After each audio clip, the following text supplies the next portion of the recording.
हाम्रो यता डोसा खानुहुन्छ नि त चामल लबर हो क्या म सोते जाऊ बाँसको दाउराले खाना पकाउनु सो हे गाइज नमस्ते राम गुड मर्निङ हजुरहरूलाई फेरि पनि स्वागत छ मेरो भिडियोहरूमा। हजुरहरू सन्चै हुनुहुन्छ भन्ने आशा गर्दै आजको भिडियो सुरु भइसकेको छ। म पनि एकदमै सन्चै छु। म परमिसा चौधरी सधैँहरू यति जरू छ मन तो कर रहा है कि सोते जाऊँ पर क्या करे खाना तो खाना परेगा पकाना परेगा।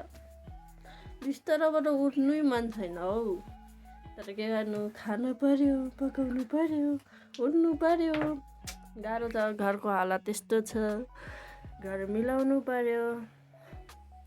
हजुरहरूकोतिर कति जाडो छ कमेन्ट गरिदिनु होला। हाम्रोतिर त अति जाडो छ। काठमाडौँमा त यति जाडो छैन हौ, 7 बजेदेखि त घाम लाग्न लाग्छ। यता त ए भगवान् घामको मुखै देखिन पाइन्न। कति दिनपछि चुलोमा खाना पकाउनु लाग्छ। हजुरहरूलाई लाग्छ होला है यसले त के कामै गर्दैन खान्छ बस्छ होला भनेर, तर त्यस्तो होइन। सबै काम गर्छु मैले। चुलामा खाना पनि पकाउन सक्छु, घर लिप्छु, घरको सबै काम गर्न सक्छु क्या, सब खाना पकाउनदेखि सब।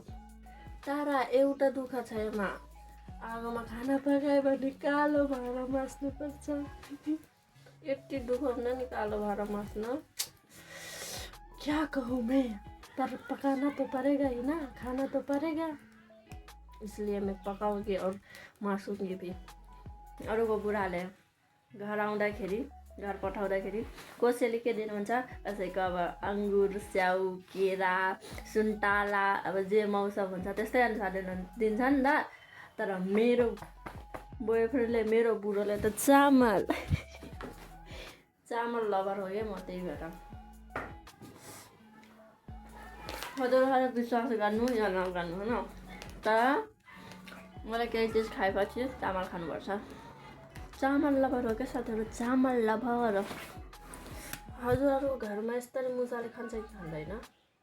हाम्रो घरमा यति खान्छन् नि, यति खान्छन्।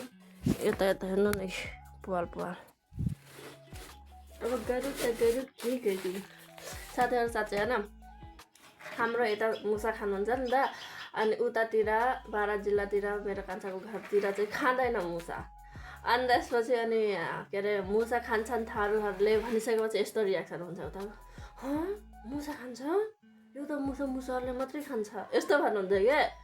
तर होइन, तर खान्छ हौ, हाम्रो यतातिर सबैले मुसा खान्छ। मैले पनि खाछु, सानोमा खाछु, तर अहिले चाहिँ खाँदिनँ। पहिला चाहिँ खान्छ, त्यस्तो नभनिदिनु होला कृपया, मुसाहरू भनेर नभनिदिनु होला।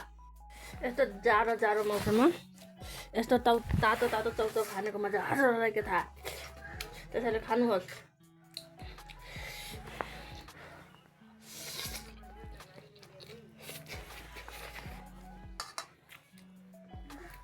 यो चाहिँ अलिक चिसो भयो क्या कान्छासित बोल्दा फोनमा, तर छ त्यतै यो धुवा त्यतै आउँछ कि त्यतै।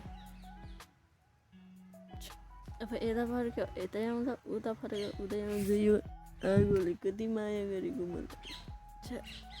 उहाँ धेरै उता आफ्नोतिर आयो भने सासु मदरले माया गर्नुहुन्छ भन्थे, तर होइन, बाटोमा जसले धेरै मुत्छ त्यसकोतिर धेरै धुवा जान्छ। तर म मुद्दिनँ, मेरो सासु मम्मीले धेरै माया गर्नुहुन्छ।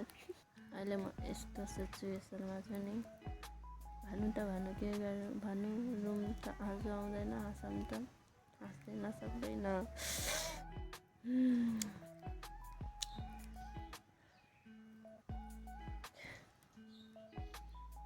यो कुरा साइडमा राख्नु। हाम्रो यहाँ मन्दिर हेर्नु, अस्ति पेन्टिङ भएर छ म नहुँदा, राम्रो भइसकेको छ।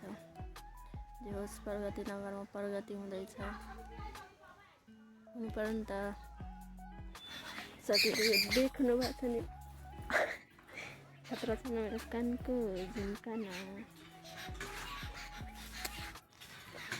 सो साथीहरू आजको भिडियो यही सबमा के कस्तो लाग्यो कमेन्ट गरिदिनु होला।